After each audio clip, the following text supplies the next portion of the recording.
열심히 했습니다.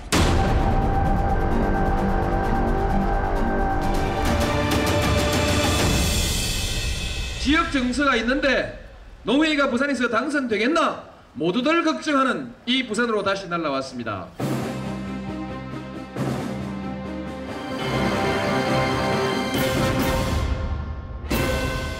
지역 대결의 시대는 끝이 나갑니다.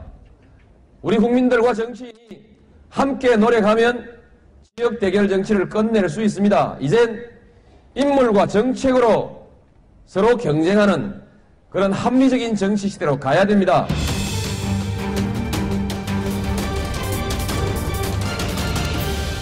주민 여러분, 제가 정말 무릎 꿇고 가만히 테니까 우리 한 번만 더 도와주시오. 진짜 한 번 도와주시오.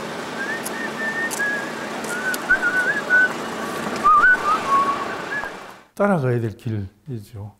끊임없이 도전하고 포기하지 않고. 어려울 때마다 생각을 하죠. 노무현 대통령 생각하고. 저들의 푸르른 솔잎을 보라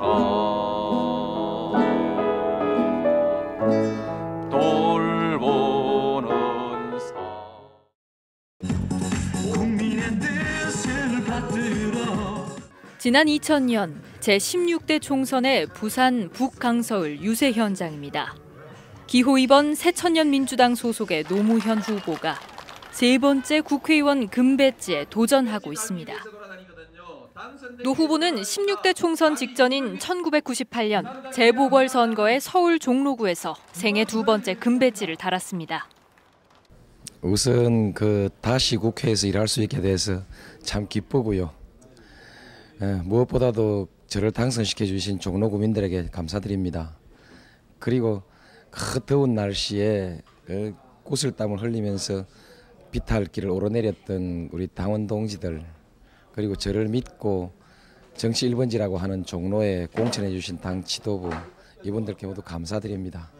그동안 좀 개인적 활동의 중심이 있었다고 하면 앞으로는 좀 조직적이고 집단적인 그런 정치적 활동에 또 역점을 둘 생각입니다. 계신 것 같은 안녕하세요, 노무현입니다. 반갑습니다. 열심히 하겠습니다. 안녕하세요. 하지만 2년 뒤에 치러진 2000년 16대 총선에서는 어렵게 당선된 지역구 종로를 놔두고 험지인 부산 북강서을을 선택했습니다. 그런 가운데 부산 사람들은 제게 와서 일부에서는 그를 철새라고 비난했습니다. 부산으로 내려왔습니다.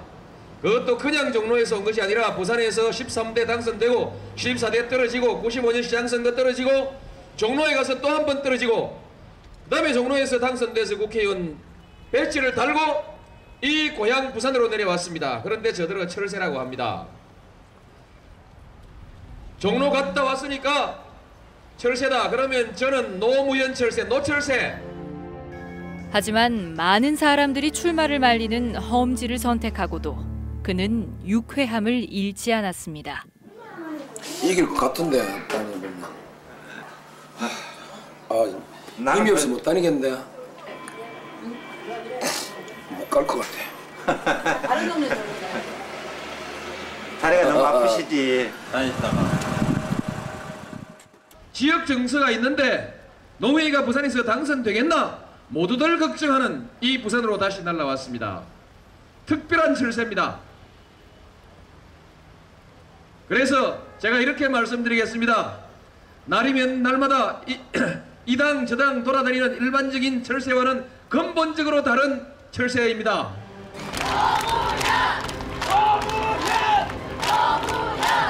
노무현을 도와주십시오. 여러분 고소합니다. 노무현에게 기회를 주십시오. 이번 노무현 후보님께서 인사 나오셨습니다. 내사 맞춰서 압니다. 고맙습니다. 그러나 한나라당의 공세도 만만치 않았습니다. 이회창 한나라당 명예총재까지 부산 북강서을에 지원 유세를 나서 노무현의 경쟁자인 허태열 후보를 응원했습니다. 우리와 박박수 필승의 박수를 부탁드립니다. 이제 다가오는 4월 13일 부산이 승리하고 북강서의 호텔이가 당선되는 날에도 우리 모두 동참합시다. 양측의 경쟁은 갈수록 치열해졌습니다. 부인 권양숙 여사가 지친 노 후보에게 오미자차를 건네며 응원합니다. 마지막 거리 유세가 펼쳐진 2000년 4월 12일 밤, 노무현을 환호하는 부산 시내는 뜨거웠습니다. 부산 갈매기 부산 갈매기 너는 저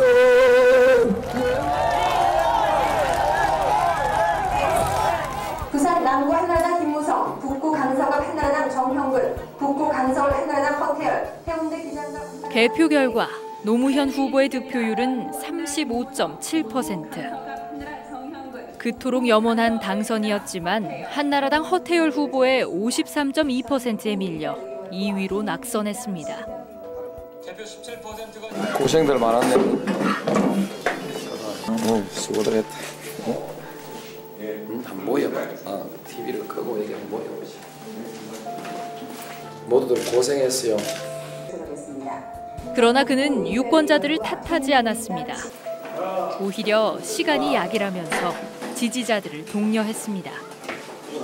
사람들은 이때부터 그를 바보 노무현이라고 부르기 시작했습니다.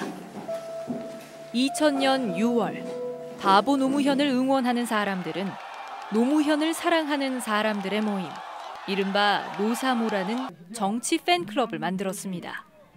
돼지 저금통 가지고 나라를 깨끗하게 만들겠습니다. 정치를 새롭게 하겠습니다. 이후 노사모는 2002년 대선을 앞두고 시민들에게 희망돼지 저금통을 나눠주면서 자발적인 정치 참여를 이끌어냈습니다. 희망돼지를 저금통을 막 만들어가지고 돈이 없으니 국민들한테 나눠줘서 이것을 모아서 선거운동을 치르자. 트럭에서 그걸 개봉을 해가지고 그걸 산처럼 쌓아놓는데 사람 키도 이렇게 넘어갈 정도로 이렇게 모여진 거죠. 감동적인 사연들은 대선에서 이길 수 있다는 자신감으로 이어졌습니다. 각각의 사연들이 많았어요. 결혼하는 사람이 축의금 모아가지고 동전 500원짜리를 바꿔서 넣습니다. 또는 우리 할머니께서 조금씩 그 용돈을 모았습니다. 이길 수도 있겠구나. 이게 가능할 수도 있겠구나. 지지받지 못하는 정치인이 이렇게 아무것도 아닌 우리 같은 일반인들의 지지로도 충분히 가능할 수 있겠구나. 선거에서 지더라도 반드시 원칙을 지키고 또 지역주의를 깨보자는 그의 열정이 바보 노무현이라는 명예로운 별명은 물론 정치 팬클럽까지 만든 겁니다. 2000년 4월, 바보 노무현이 부산에서 유세를 하며 한국 정치사에 신선한 바람을 일으킨 지도 벌써 20년이 흘렀습니다.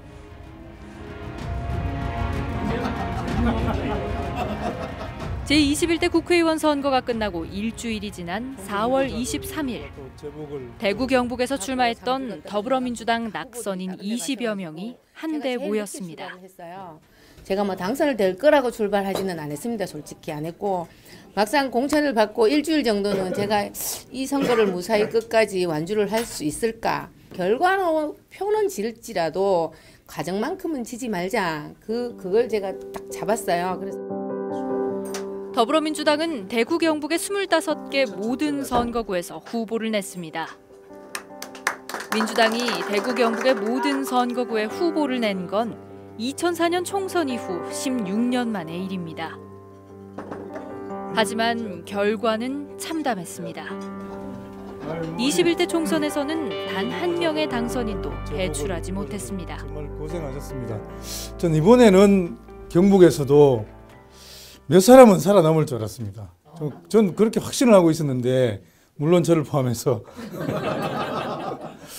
참 아쉽기 짝이 없습니다. 이번에는 정말 아쉽습니다. 우리 김부겸 장관님이나 홍일학 의원님이나 김영건 의원님은 특히나 지난 4년 동안 TK의 대정부 창구로서 정말 열심히 했고 또 성과도 굉장히 큰데 이래도 외면을 하면 도대체 어떻게 해야 되나.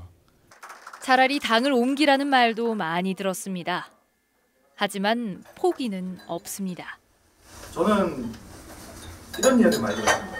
차라리 뭐 소속 나가지고 됐냐, 통당 나가지고 됐냐 이렇게 했는데 저는 민주당을 너무 사랑합니다. 끝까지 경북에 남아서 지역을 지키겠습니다. 그리고 저희 또래들을 많이 교류하고 길러내고 발굴하고 그런 역할을 준비하고 있습니다. 고맙습니다. 그렇습니다. 결국은 세상은 우리들의 정성을 기울인 만큼 또 우리 민주당이 더 노력을 한 만큼 그런 보답하리라는 그런 확실한 믿음이 있습니다. 대구 경북의 확실한 미래, 우리들의 변화, 우리들 모두를 기대하면서 오늘 이 귀한 자리에 함께 해주시고 또 혼신의 힘을 다한 후보자 여러분들 서로 격려하면서 박수 한번 쳐요. 보수의 텃밭이라고 불리는 대구 경북에서 진보 계열인 더불어민주당이 설 자리는 좁습니다. 그런데도 이들은 험난한 가시밭길을 마다하지 않은 채 묵묵히 걷고 있습니다. 마치 2000년 노무현이 종로 선거구를 버리고 부산으로 내려왔던 것처럼.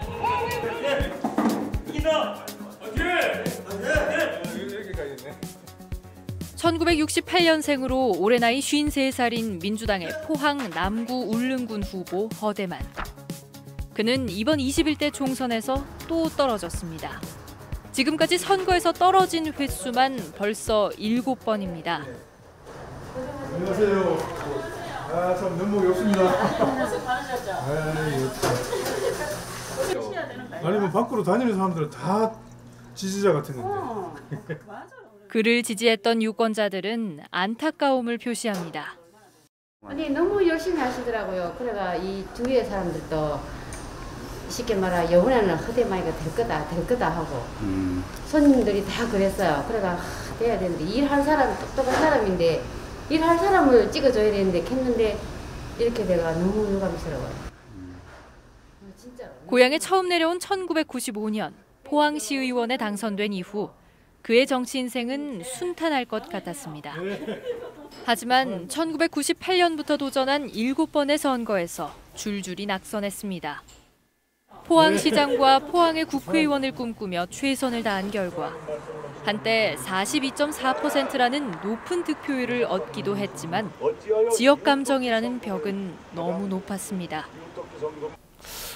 이거 참 이게 거리감이 정서가 많이 다르구나. 이번 결과로서 보여줬고 전국적인 흐름하고 워낙 반대로 가버렸으니까 TK가. 그래서 이거 참 어떻게 하는 게 맞느냐 참 생각을 많이 하게 되는데. 21대 총선을 앞둔 허대만은 간절했습니다. 남쪽에 전화 좀 해주십시오. 제가 당선돼야 오준기 후보하고 같이 확실하게 포항지진특별법 개정해내고 포항 피해를 입은 포항 시민들과 흥해 이재민들이 제대로 된 보상을 받을 수 있도록 확실하게 해보겠습니다. 종로 유세로 바쁜 이낙연 후보도 포항을 찾아 허대만 후보를 응원했습니다. 허대만 후보는 4반세기 동안 좌절 겪으면서도 그에 굴복하지 않고 오직 포항의 발전만을 위해서 호심하고 또 도전했던 그런 사람. 이제 허대만 오준기 일 좀 시켜주세요.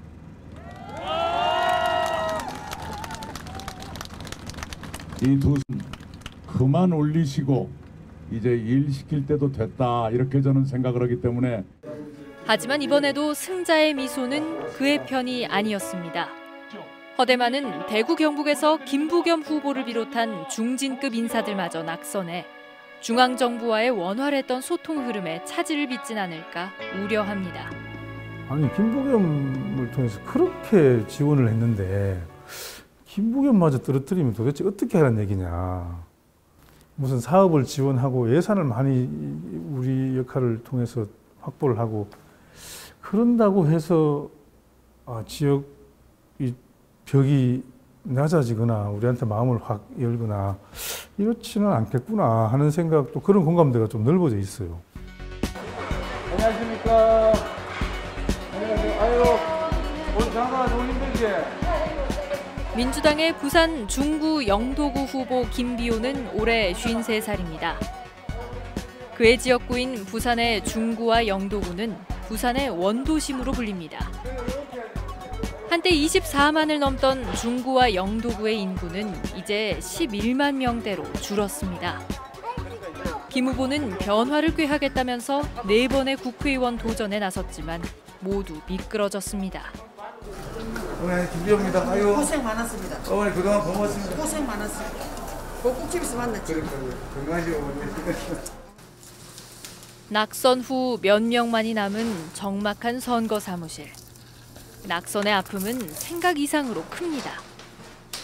당장 선거운동 기간에 계약했던 선거 사무실을 비워줘야 합니다. 사무기구는 일부는 제가 또 사무실도 따로 있습니다. 원래 쓰는 사무실. 그걸 옮기고 또 반납할 때는 반납하고 5번째 치우고 청소하고 5번. 평소 눈물이 많은 김 후보가 낙선 후 유권자들을 만나 감사의 인사를 전합니다. 너무 잘했어요. 그 누구보다 잘했어요. 주민들을 위해서 굉장한 좋은 일을 진짜 많이 했어요. 그 어느 부족함이 없는 사람이라 너무 안타까워서 너무 가슴이 아파서 그래서 앞으로 더 훌륭한 지금도 훌륭하지만 더 멋지고 굉장한 사람이 될 거라고 저는 믿고 있습니다. 그래서 마음이 아파요. 또 왜 우십니까 또? 내가 눈물 나게. 될 줄 알았는데 너무 안 되는 거라요. 기대 이상으로 너무 안 됐어요. 너무너무 좋았는데 기대를 했는데 막 떨어져 보니까는 너무 안 됐더라고요. 낙선에서 한다고 나갔는데 너무 많이 오시니까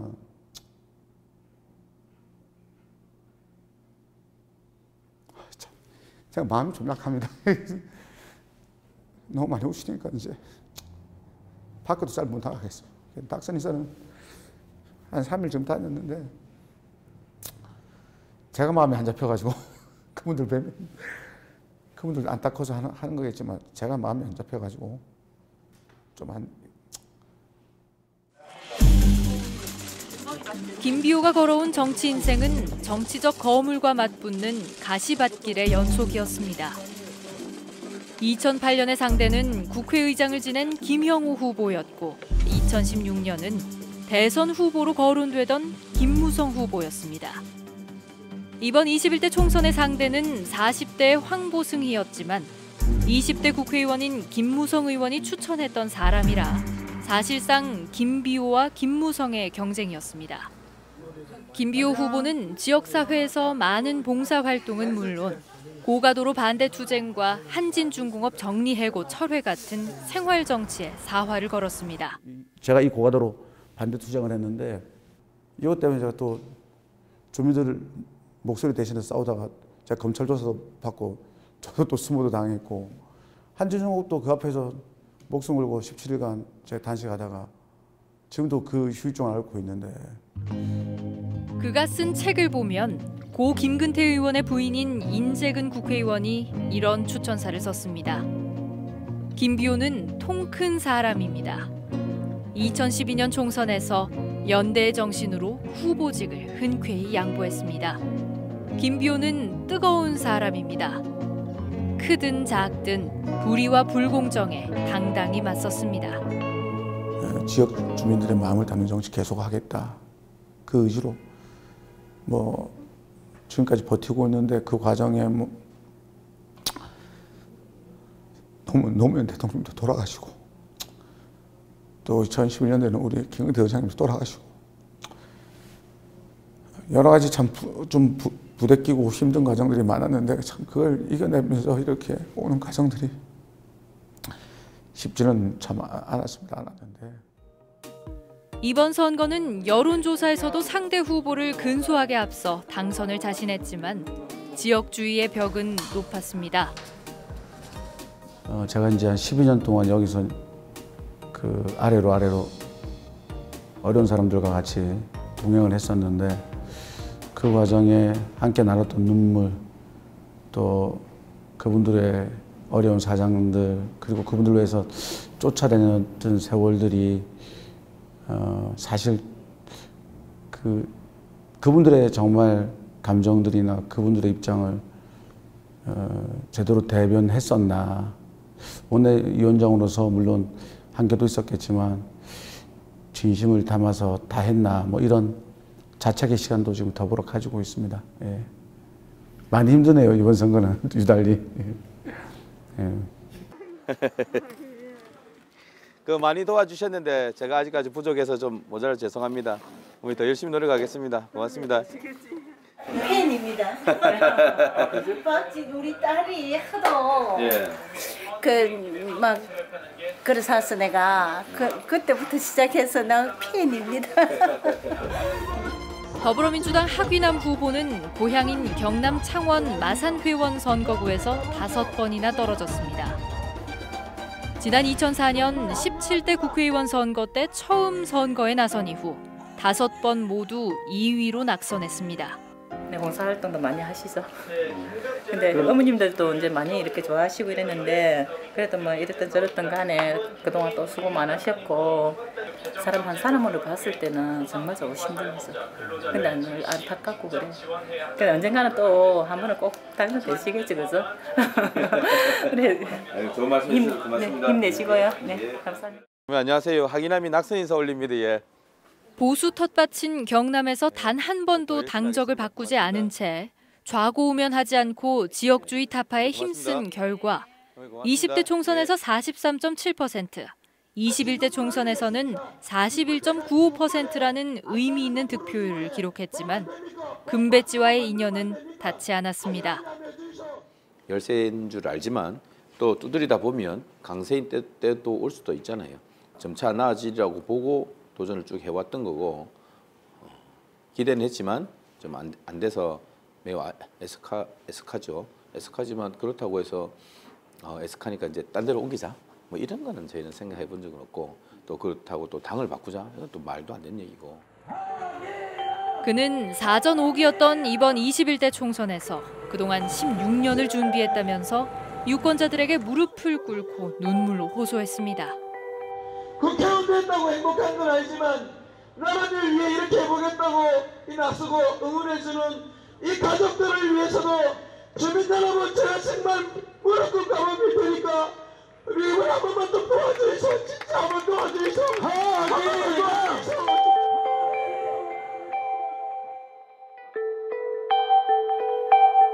지역에서 5번 연속으로 그것도 매번 2위로 낙선하다 보니 이를 안타까워하는 유권자들이 많습니다. 5승은 한 번도 없다면 5전 5패. 그래 5승 5패 아이가 내 말이에요. 예. 그래도 낙선 인사 해야 안 되겠습니까? 그러니까 우리 지사는 안타까면 죽을라. 젊은 사람이 5번이 녹아고 5번을 다 떨어지고 어떤 사람 한 번만 녹아고 한 번 다 되는데 이제 잦은 선거로 계속 패배하다 보니까 돌아가신 노무현 대통령께서 그런 말을 했거든요. 실패가 반복이 되면 좌절이 되고 좌절이 깊어지면 소멸되거나 변절하게 된다 했거든요. 사실 이제 제가 이제 실패가 계속 반복이 되니까 약간의 좌절감을 갖습니다.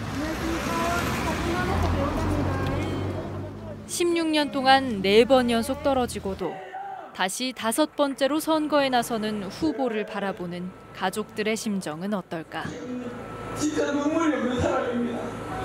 하기남 후보 배우자입니다. 이번에 한번 도와주십시오. 많이 힘드시죠? 네, 열심히 해야지.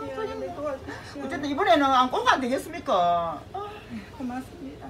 너무 고생 많으십니다. 아니 후보님보다 사모님이 더 힘들겠습니다. 아유 세상에. 이번에는 꼭.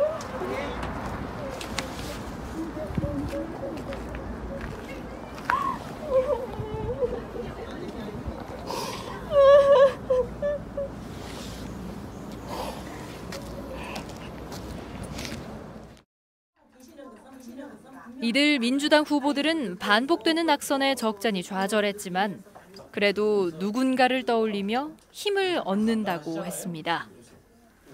그는 다름 아닌 노무현 전 대통령입니다. 노무현 전 대통령은 누구보다 지역 구도를 타파하는 데 앞장섰습니다. 자신에게 불리한 선거 구도를 없애기 위해 단지 선거 전에만 지역주의를 깨자고 호소한 게 아니었습니다. 그는 대통령이 되고 난 뒤에도 지역구도 타파를 시도한 진심 어린 정치인이었습니다. 2003년 취임 직후 열린 국회 국정연설에서 선거법 개정을 제안했습니다. 지역구도는 반드시 해소돼야 합니다. 지역구도 이대로 두고는 우리 정치가 한 발짝도 앞으로 나갈 수 없습니다. 내년 총선부터는 특정 정당이 특정 지역에서 3분의 2 이상의 의석을 독차지할 수 없도록 여야 합의하셔서 선거법을 개정해 주시기 바랍니다. 이러한 저의 제안이 내년 17대 총선에서 현실화되면 저는 과반수 의석을 차지한 정당 또는 정치연합에게 내각의 구성 권한을 이양하겠습니다. 그러나 지역주의라는 정치 구조는 쉽게 사라지지 않았습니다. 2005년 2월에 열린 취임 2주년 연설에서도 다시 한번 지역주의 타파를 갈망했습니다. 유감스럽게도 우리 정치에는 이러한 독재 정치의 유산이 많이 남아 있습니다. 지역주의도 그 중의 하나입니다. 지역 대결은 감정 싸움입니다. 감정 싸움은 답이 없는 싸움입니다. 합리적인 정쟁과 타협의 소재가 아니기 때문입니다. 끝없는 싸움이 있을 뿐입니다. 이것은 분열로 이어지게 돼 있습니다. 불신과 적개심을 부추겨서 편을 가르게 하고 분노와 증오로 반목하게 하는 것은 지금까지 정치인이 발명한 득표수단 중에서 가장 효과적인 방법입니다. 그러나 그렇게 분열해서 싸운 나라치고 불행에 빠지지 않은 역사가 없습니다. 우리가 만난 낙선인들은 저마다 노 전 대통령과의 추억이나 가르침을 떠올리며 이른바 바보 노무현 정신을 높이 평가했습니다. 이들에게 노무현 정신은 무엇일까요? 계란으로 바위치기다. 앞으로 향후 100년 안에 절대로 여기는 안 바뀌는 곳이다. 포기해라, 당을 바꿔라 이런 얘기 수도 없이 들었거든요. 뭐 조롱과 멸시 정도가 아니라 사실은 그 선거운동 하다가 집에 들어오면 이게 등 뒤에다가 가르침을 뱉어놔요. 정말 그 좌절감을 느낄 정도죠. 노무현 대통령 생각하고 또 돌아가신 김대중 대통령도 생각하고 우리 김기태 의장도 마찬가지고. 선거 때 이제 경북 선대본의 정책기획실장을 했었어요. 그때 참 보람 있는 시간이었고, 뭐 지금도 여러 가지 일 중에서 기억에 많이 남는 순간이죠. 그때가 너무너무 당선됐을 때 개표 방송 보면서 그때 그 흥분은 잊을 수가 없죠. 따라가야 될 길이죠. 그러니까 끊임없이 도전하고 포기하지 않고 그런 점에서 가고 싶은 모범이랄까 뭐 그런 분이죠. 바보 노무현을 봤잖아요. 안 되는 줄 알면서 덤벼들고 또 지역주의 완화를 위해서 내려오고 또 떨어지고 그러면서 이제 마음이 짠해지면서 도사모의 물결로 이렇게 그분을 도왔잖아요. 참 노무현 대통령께서 정말 잘하신 게 씨를 뿌리는 거예요. 미래의 자원을. 그때 당시에 그 비서실장이 지금 문재인 대통령이잖아요. 그때 당시에 연설비서관이 지금 김경수 경남지사고 개혁가 실천가로 사셨지만 후세를 양성하는 스승으로도 굉장히 사셨다. 선생님 좋은 하루 보내십시오. 기호 2번 천하람입니다. 여기 노무현 전 대통령을 존경한다는 또 한 명의 후보가 있습니다. 저는 이번에 35살의 청년이고 고향은 대구고 순천에 학연 지연 혈연이 없는 아마 순천의 정치사에 가장 특이한 후보가 아닐까 하는 생각입니다.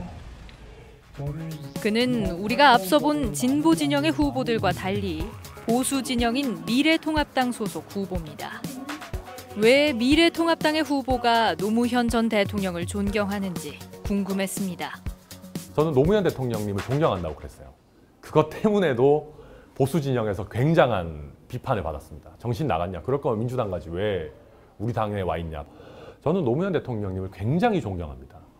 그게 단순히 지역주의 타파를 위해서 부산에 출마하셔서가 아니고요. 그것도 물론 저도 배울 만한 부분이라고 생각하지만 저는 노무현 대통령님이야말로 자기 진영을 벗어나는 당이 아니라 국민을 위한 정치를 하셨다고 생각합니다. 노 전 대통령처럼 지역주의를 타파하고 싶다는 젊은 보수 천하람 후보는 대구가 고향인 30대 변호사입니다.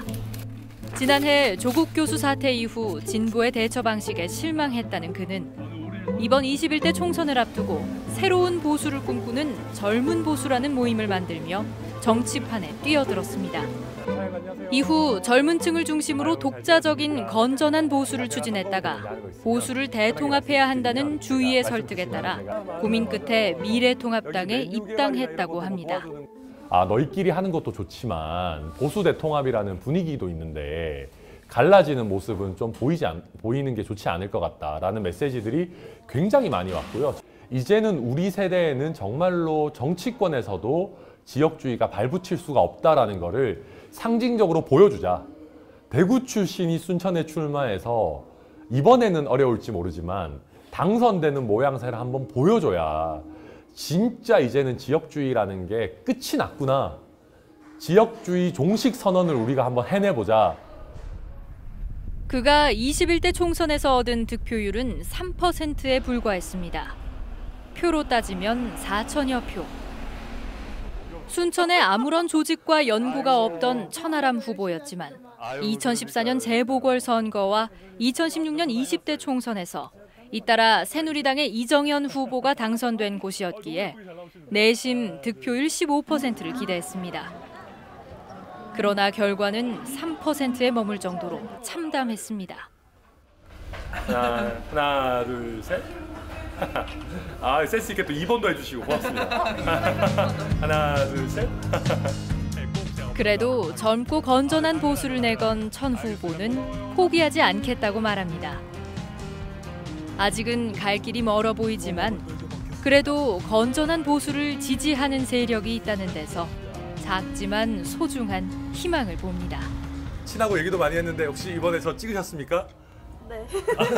아유 고맙습니다. 진짜. 근데 혹시 왜 저를 뽑아주셨는지 좀 여쭤봐도 될까요? 네, 약간 젊은 분이시니까 좀 더 그게 저번에 오셨을 때 막 말씀 나누시고 하셨을 때 약간 좀 더 이제 제가 청년 창업을 하고 있는 입장으로서 좀 그런 쪽으로 많이 신경을 써주실 것 같아서 투표를 하게 됐습니다.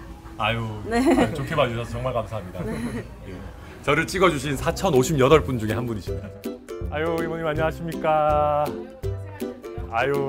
이제 저 지난번에 진짜 힘들 때 오렌지 주셔가지고 제가 진짜 너무 힘이 나가지고 있습니다. 저는 이게 진짜 저뿐만 아니라 저희 당에 있는 분들이 사실은 당이 좀 달라도 다른 당에 있는 분이나 다른 우리 대통령님도 좀 칭찬도 할 부분은 하고 서로 도울 부분은 좀 돕고 해야 되는데 맞습니다. 필요는 없어요. 그러니까요. 일할 사람 좀 시켜주세요. 열심히 준비할게요. 네. 건강하세요. 정의당 소속으로 전북 익산 을에 출마한 권태홍 후보도 노무현 전 대통령과 얽힌 추억이 있습니다.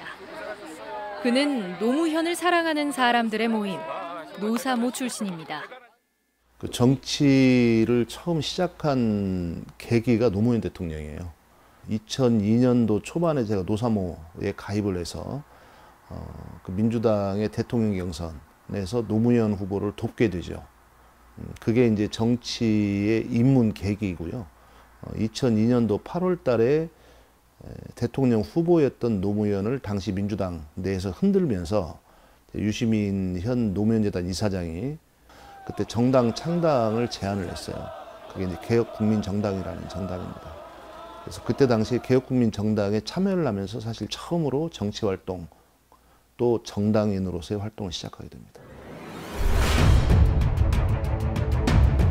2007년 제17대 대통령 선거를 앞두고 유시민 전 보건복지부 장관이 대통합민주신당의 대선 후보 경선에 나섰다 중도 하차하자 권태홍 후보는 노무현 재단 기획위원을 맡기도 했습니다. 2009년 노무현 대통령의 서거 이후 2010년에 참여정부 인사들이 국민참여당을 창당하자 국민참여당의 사무총장과 최고위원을 역임했습니다. 이후 2012년에 창당한 정의당에 합류하면서 권태홍은 2016년 익산 을 총선과 2018년 전라북도지사 선거 그리고 2020년 익산 을 총선에 나섰지만 3번 모두 패배의 쓴잔을 맛보았습니다. 낭산 폐석산 불법 폐기물 즉각 이적하라! 이적하라! 이적하라! 이적하라! 까지까지. 2016년부터 고향인 익산에 둥지를 든 이후 누구보다 지역의 현안 해결에 앞장섰습니다. 지난 장전마을 3년간 주차당했지만 어떤 정치인도 마을 주민들이 죽어가는 그 장전마을에 찾아온 사람이 한 사람도 없었습니다. 그게 뭘 얘기합니까? 출세 정치하겠다는 거 아닙니까? 어려운 시민들의 곁에 없는 정치인이 정말 정치인입니까? 어려운 시민들의 곁에서 함께 웃고 울고 듣고 연구하고 준비하고 끈질기게 풀어가면서 시민들의 어려운 문제를 풀어가는 사람이 정치인이 돼야 되지 않겠습니까? 그러나 지역에서 느낀 정의당의 한계는 분명했습니다. 그가 기록한 득표율은 2016년 총선 4.73%에서 2018년 도지사 선거 5.43%, 그리고 2020년 총선에서 7.48%로 조금씩 올랐지만 여전히 10%를 넘지 못했습니다. 기회를 주십시오. 제게 단 한 번만 기회를 주십시오. 저는 노회찬처럼 일하고 싶습니다. 서민들의 어려움을 제대로 풀어내는 정치인이 되고 싶습니다. 저 한번 일 한번 시켜주십시오. 정의당 후보인 그에게 호남의 출마는 노무현이 부산에 출마했던 것처럼 범지 출마일까? 이를 둘러싼 논란이 있을 순 있겠지만 권태홍 후보에게 익산은 범지나 마찬가지입니다. 정의당의 초대 사무총장을 역임했고 현재는 제4대 사무총장을 맡고 있습니다. 당 사무총장이라는 중책을 2번이나 맡은 겁니다. 하지만 그는 비례대표라는 비교적 순탄한 길을 놔두고 지역에 뿌리를 내리겠다면서 범지인 익산 출마를 선택했습니다. 왜 수도권에 출마하지 않는지, 중앙당 사무총장이면서 그다음에 중앙당 사무총장이면서 왜 비례 후보로 출마하지 않는지 이런 질문들이 굉장히 많으셨던 거잖아요. 이제 그런 것들이 상대적으로 비춰본다면 물론 고향이긴 하지만 그 오랫동안에 이제 한 30년의 양당 독점 구도를 지역에서 넘어서야 된다는 차원에서 보면 굉장히 어려운 도전인 건 맞죠. 권태홍 후보는 3차례 출마한 선거에서 조금씩이나마 득표율이 오른 만큼 아직은 포기하기 이르다고 분석합니다. 정의당은 호남의 유권자들에게 꼭 하고 싶은 말이 있습니다. 원칙을 지킨 정의당이 수구 세력에 맞서 당당하게 싸우고 촛불개혁 견인하고 그래야 민생도 살리고 문재인 대통령 촛불 정부로서 역할도 강화되고 그래야 문재인 대통령도 지킬 수 있습니다. 안 그렇습니까, 여러분? 바로 이 익산 시민들이 높은 정치의식으로 선택한 국회의원이 반드시 있어야 합니다. 누굽니까, 여러분? 사람 보고 찍어주시기 바랍니다. 호남인들의 생활을 위해서라도 이제 호남 정치가 저는 바뀌어야 된다. 제대로 준비된 인물, 그다음에 어떤 인물을 어떤 당이 제대로 준비하는지 이런 것들을 제대로 살펴보시고 투표하실 때가 됐다 이렇게 생각을 합니다. 그러나 정의당 스스로 반성해야 할 부분도 적지 않습니다. 노동의 희망과 시민의 꿈을 내건 정의당은 올해로 창당 9년째를 맞았지만 20대 국회에서 얻은 6석의 의석이 21대 국회에서도 6석으로 변함이 없습니다. 정의당의 21대 국회 6석 가운데 지역구 의원은 심상정 의원 단 1명으로 지역에서 제 목소리를 내지 못한 점을 깊게 반성해야 합니다. 정의당의 준비 정도가 아직 더 많이 필요하다. 특히 지역에 내려와서 보면 지역의 서민들의 많은 문제들에 대해서 정의당이 대안일 수 있느냐, 여기에 대한 큰 질문이 하나 또 여전히 존재하고 있다고 생각을 합니다. 매우 아쉽지만 더 많은 어떤 숙제를 좀 던져주는 어떤 선거 결과가 아니었나. 다만 이 3당을 하는 게 굉장히 어렵습니다. 사실 우리 정치 생태계가 없는 사람이 정치하기엔 너무나 어려운 정치 생태계잖아요.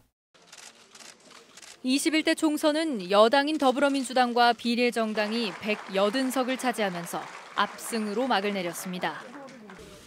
반면 제1야당인 미래통합당은 비례정당을 합해 103석에 그쳤습니다. 하지만 여당인 민주당도 환하게 웃지 못한 지역이 있습니다. 바로 보수 진영의 텃밭이라는 대구 경북, 즉 TK입니다. 미래통합당은 25석에 이르는 대구 경북에서 무소속 당선인 홍준표 후보를 빼면 24석을 석권했습니다. 홍준표 당선인도 미래통합당 입당을 추진하고 있어서 사실상 미래통합당이 25석의 대구 경북을 모두 석권했다고 해도 과언이 아닙니다. 민주당은 4년 전 20대 총선의 대구 경북 선거에서 김부겸 의원과 민주당 성향의 무소속 의원 등 모두 2석을 얻었습니다. 이후 지역 발전을 위해 4년 동안 최선을 다했지만 이번 선거에서 대구 경북의 모든 민주당 후보들이 낙선했습니다. 처음부터 농사꾼이 문제 농답을 물려받으면 좋지만 어떡하겠습니까? 그럼에도 불구하고 오늘 의지를 보니까 참 인생의 쓴맛 단맛을 다 보신 분들답게 정말 투지가 넘치고 특히 이번에 새로 시작하신 분들이 더 강한 용기를 보여주신 데 대해서 감사드립니다. 20대 총선과 21대 총선에서 더불어민주당 대구 경북 후보자들의 득표율입니다. 대구는 20대 총선에서 민주당 후보자들이 18.8%를 기록했지만 21대 총선에서는 28.9%로 10%포인트 가까이 올랐습니다. 경북은 20대 총선에서 8.2%에 그쳤던 민주당 후보들이 21대 총선에서는 25.4%를 얻어 무려 3배 넘게 올랐습니다. 25개에 이르는 대구 경북의 모든 선거구에 민주당이 후보를 낸 것도 2004년 제17대 총선 이후 16년 만의 일입니다. 4년 전 20대 총선에서 민주당이 대구 경북 25개 선거구 가운데 절반가량인 13곳에만 후보를 공천했던 걸 감안하면 엄청난 변화입니다.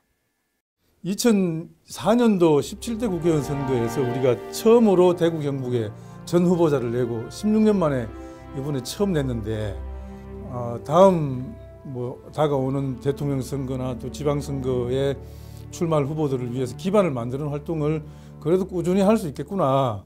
그래서 그 어느 때보다도 좀 어려운 벽을 느꼈지만 또 한편으로는 차츰차츰 우리 경북이 나아지고 있구나 하는 걸 또 한편으로 느꼈습니다.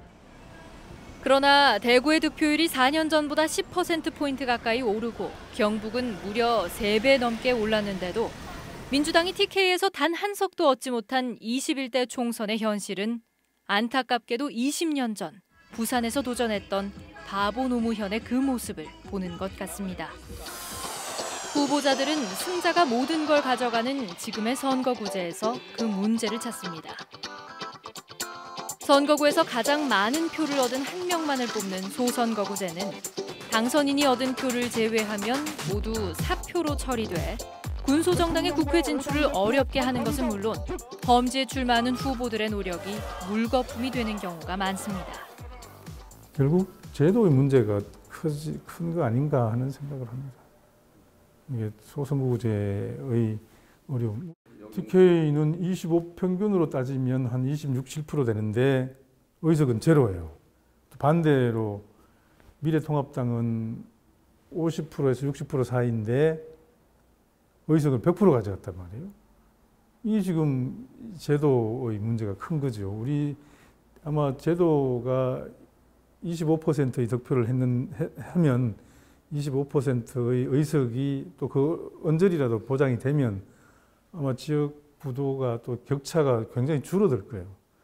또 수도권에 가면 미래통합당이 받은 득표만큼의 의석을 차지하지 못하고 있거든요. 다 피해자니까 한국당이 제가 볼 때는 더 큰 피해자일 수 있거든요, 선거제도에.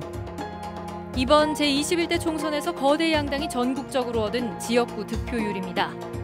더불어민주당은 49.9%를 얻었고 미래통합당은 41.5%의 득표율을 기록했습니다. 두 정당의 격차는 8.4%포인트밖에 되지 않지만 지역구 의석수는 민주당이 163석으로 통합당의 84석보다 2배 가까이 많습니다. 이번 특히 선거 결과에서 한국당도 자기들도 뭔가 느끼지 않겠습니까? 불과 한 200만 표 정도 차이인데 의석은 뭐 엄청난 차이가 나버렸잖아요. 그래서 좀 제도 개선이 이루어지지 않을까. 실제로 그런 게 맞죠. 우리나라가 좀 건강하게 되려면 장기적으로 봤을 때는 거기도 파란색과 핑크색이 어울리고 여기도 파란색과 핑크색이 적절히 어울려야만 우리나라가 이제 좀 건강해지지 않겠습니까? 그런 측면에서 보면 점차 권역별 비례나 석패율이나 이런 것들이 제도 개선이 앞으로도 이루어질 수가 있겠죠. 사실 제21대 총선을 앞두고 정치권은 선거제도의 변화를 모색했습니다. 전체 의석 300석 가운데 비례인 47석에 연동형을 시도했습니다. 하지만 47석 가운데 단지 30석에만 연동률을 적용하는 이른바 준연동형 비례대표제로 바뀌면서 제도 개혁의 취지가 퇴색했습니다. 그리고 이 과정에서 비례위성정당이라는 생각지도 못했던 꼼수 정당이 생겨났습니다. 결국 국가 전체적으로도 유권자의 다양한 목소리를 반영하려면 하루빨리 소선거구제를 개편해야 한다는 목소리가 큽니다. 소선거구제를 넘어서 연동형 선거제도로 바뀌자고 했을 때는 다음 선거에 누구에게 유리하냐 불리하냐 이런 근시안적인 시각이 아니고 국회 자체가 국민을 닮은 국회가 돼야 되고 이거는 이제 국민들의 표심 그대로 반영되는 국회가 돼야 된다. 가장 최근의 사례로는 뉴질랜드 사례가 있어요. 똑같은 우리와 소선거구제였는데 연동형으로 바꾸고 나서 다당제가 됐고 다당제 이후에 정말 이 경제 민주화라는 게 굉장히 많이 진행이 되고. 노무현 전 대통령은 2005년에 취임 2주년 연설에서 소선거구제의 문제점을 지적한 바 있습니다. 지난 총선에서 지역별 의석은 지역별 득표수를 반영하지 못했습니다. 각 당이 불리한 지역에서 받은 득표는 의석에 전혀 반영되지 않았습니다. 선거구 제도가 지역주의를 오히려 강화한 것입니다. 이 제도는 바로잡아 주시면 좋겠습니다.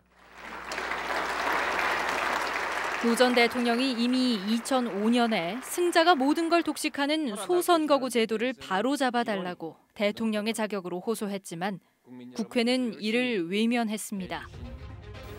좀처럼 기득권을 버리지 않는 국회 때문에 우리가 만난 5명의 후보들이 국회의원 금배지 달기가 쉽지 않아 보입니다.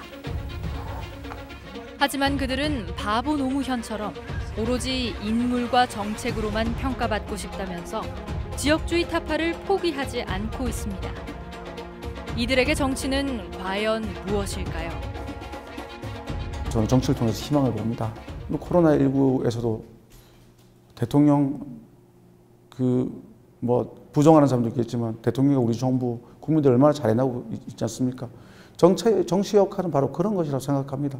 그래서 물론 저는 패배했지만 부산에서 지난 20대보다 훨씬 많은 저희들 득표율을 올렸습니다. 지난 20대 총선에서는 저희들 한 38%, 7% 이렇게 올렸으면 이번에 평균 43%가 넘는 43.5%의 득표를 했거든요. 이런 것들을 굉장히 저는 유의미하게 생각하고 저는 또 희망을 가지고. 제가 이제 직업이 변호사인데 변호사는 어려움에 처한 한 사람을 대변할 수 있습니다. 실제로 억울하게 구속되거나 누명 쓴 사람을 대변해서 무죄를 받고 풀려나게도 제가 많이 했으니까요. 그런데 그건 한 사람이라고요. 근데 법을 개선, 제도를 개선하면 수십만, 수백만 명이 한꺼번에 어려움에서 극복될 수 있잖아요. 저들의 푸르른 솔잎을 보라 돌보는 사람도 하나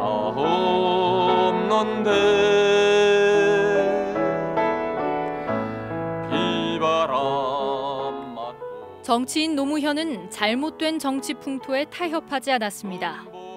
1990년 3당 합당을 반대했고 부산에서만 3번을 떨어져도 계속 문을 두드렸습니다. 또 한 번 어려운 길을 걷기로 결심했습니다. 2002년 대통령 선거에 도전할 때도 정치인 노무현은 지역 갈등의 벽을 허무는 걸 꿈꿨습니다. 민주당 대통령 후보 경선에 나서면서 그는 지역 갈등을 꼭 없애고 싶다고 목소리를 높였습니다. 저는 지난 20년 동안 원칙을 가지고 정도를 걸어왔습니다. 정치를 하기 전에도 민주주의를 위해서 그리고 억울하게 고통받는 사람들을 위해서 싸워왔고 마침내 이겨냈습니다. 90년 3당 합당 때 저도 김영삼 대통령을 따라갔더라면 3선 4선 편안하게 했을 것이고 장관도 지사도 일찍 했을 것입니다. 그러나 그것은 길이 아니어서 가지 않았습니다. 지역 분열주의를 고착화시키는 분열이기 때문에 저는 함께하지 않았습니다. 민주주의 원칙을 파괴하는 것이기 때문에 저는 결코 따라갈 수가 없었습니다. 그리고 몇 번씩 떨어지면서도 지역주의를 극복하고 동서화합을 이루겠다는 소신을 굽히지 않았습니다. 그 길에 제 자신의 인생을 걸었습니다. 지역주의를 극복하고 동서통합을 이루는 길에 인생을 걸었다는 노무현. 아쉽게도 그는 꿈을 이루지 못한 채 2009년 우리 곁을 떠났습니다. 우리는 지난 2000년에 바보 노무현을 지켜봤고 20년이 흐른 지금 이제는 바보 노무현을 꿈꾸는 후배 정치인들을 보고 있습니다. 비록 험난한 가시밭길이지만 만약 그 길이 옳다면 누구를 원망하거나 증오하지 말고 바보 노무현처럼 포기하지 않기를 응원합니다. 지역구도는 반드시 해소돼야 합니다. 지역구도 이대로 두고는 우리 정치가 한 발짝도 앞으로 나갈 수 없습니다.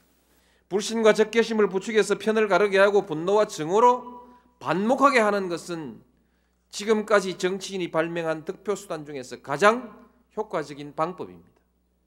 그러나 그렇게 분열해서 싸운 나라치고 불행에 빠지지 않은 역사가 없습니다.